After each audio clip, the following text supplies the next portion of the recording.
thing is, even though I want to disagree with you, I get where you're coming from. When I see black people talking about racism, all that stuff, I'm like, what is wrong with these people? You guys have food, you have EBT, all this thing, and you're here shouting about somebody is racist too. Just leave that person and move on. This is gonna be good. This is gonna be good.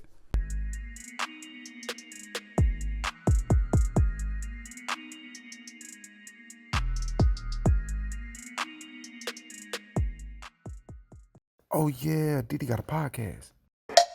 Racism is the main cause of poverty among black people in America. This is gonna be good. This is gonna be good.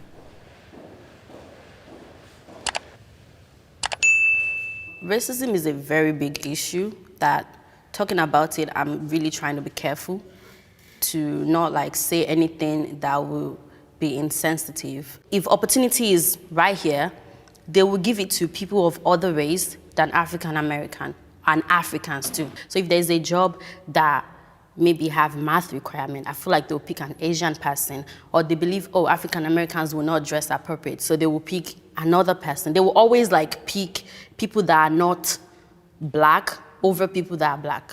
And I also think, I think the crucial missing point when we talk about economic disparity, time. Time is the most valuable currency. And if you have a stock that's like the American dream is the stock, and during all that time, all that asset, the American dream was appreciating, and you're not allowed to take out business loans, you're not allowed to read, you're not allowed to write, you have to first fight to become 3/5 of a citizen, then you got Jim Crow, and then you got everything else.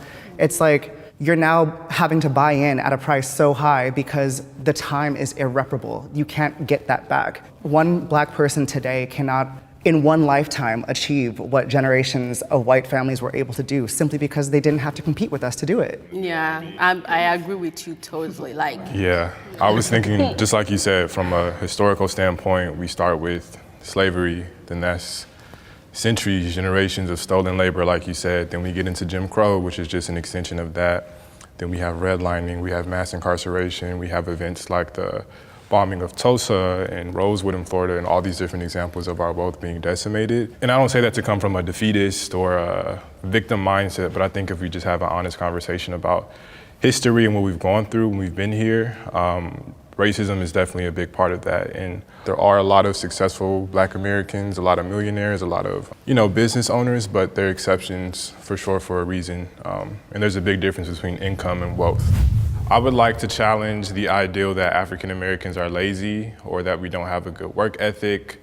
I think there's this perception that, we're here, we're in America, how are we not doing better for ourselves? So, let me just say, I like what Lance just said, great point. The thing about stereotypes, if there are, I don't think all Africans feel this way, but for those Africans that are out there that feel like African Americans are lazy, or African Americans are not that smart, or African Americans are ghetto, and all these stereotypes, I would just like to say this. The thing about stereotypes, I've said on this channel before, is that they're stereotypes. It's bad enough that stereotypes are not true, but it's even worse that stereotypes are incomplete, right? What does that mean, Demetrius? What does that mean, Didi?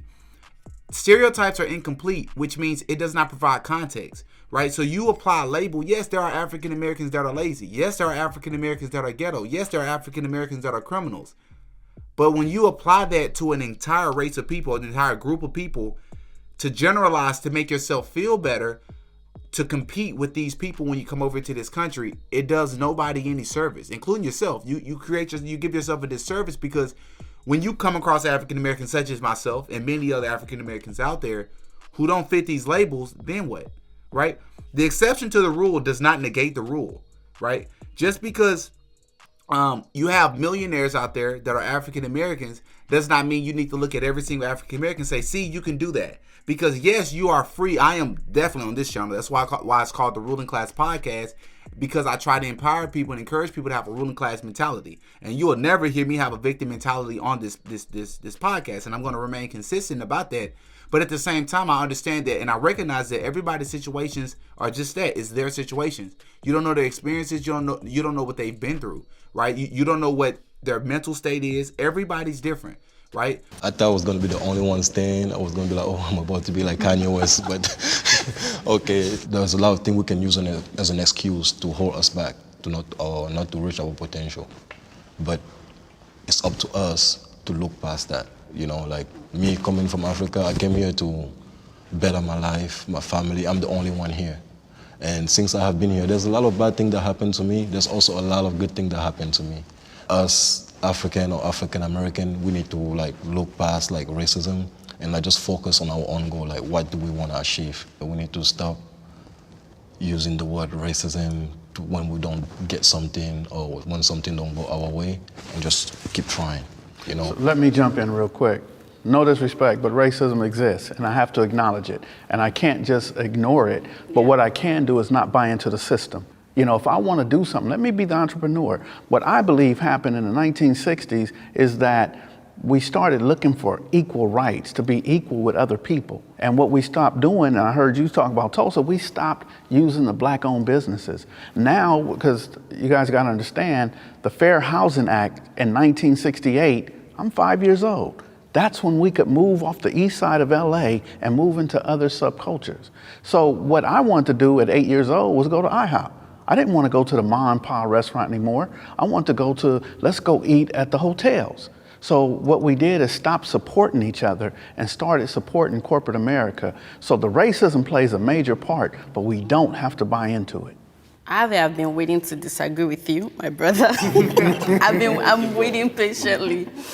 The thing is, even though I want to disagree with you, I get where you're coming from. When I see black people talking about racism, all that stuff, I'm like, what is wrong with these people? You guys have food, you have EBT, all this thing, and you're here shouting about somebody is racist too. Just leave that person and move on. I feel that way. Like, why are they always like complaining? But when Black Lives Matters started happening, like, I sat down, I said, I need to actually know why these people are pained. And if we look at the history, what they've done to them, like if you actually sit down, watch some documentaries, how they were maltreated, I don't think if I'm actually born, I will forgive those people. I don't care. It's easier for us Africans that were raised in Africa to feel like they're complaining because we were raised through struggle. Like I barely even have water, and you have water, you're complaining. But then it's not about the basic necessity or about how we are raised. We are raised like, I don't want to say way better. We might not have resources, but there's some way, like our own people will not look down on us or put us behind. So it's in they're nurtured that way. Like they just can't overlook it. And if you sit down and watch everything that the forefathers have been through for real, I changed my mind. No, they need to be angry. However, they should still move forward. I mean, we have police brutality back home too. True. We have, like, if you go to Cameroon and then you see how the police officer treat us and they're black just like us, you're not even gonna believe it. You know, and in Cameroon we have this. Have you guys heard of the word like tribalism? So Yeah, it happens in Nigeria. Yeah, so we do get oppressed too. And I agree. so when I'm saying like we need to like look past that, I'm not saying forget what happened to you guys or me. At the end of the day, we cannot just sit and just grieve on the past. We have to be able to move on. While I do not believe that people should play the victim card, you also have to keep in mind that everybody has a different journey. You know what I mean? So I thought this was a very healthy conversation. I actually didn't think it would be as civilized. I thought it would be a little bit more tense and controversial, but I'm glad that we're able to respectfully, say what it is, say their part, say what they felt, be honest and genuine and transparent. So I really enjoyed this conversation. Y'all hop in the comment section and y'all let me think what y'all think about this. Do y'all think African Americans are lazy? Do you think a lot of us complain? Do you think Africans had it better? You know, being that they didn't have as many resources, but the community and the culture was a lot better. Hop in the comment section and let me know what y'all think. Until next time, peace. Oh yeah, Diddy got a podcast.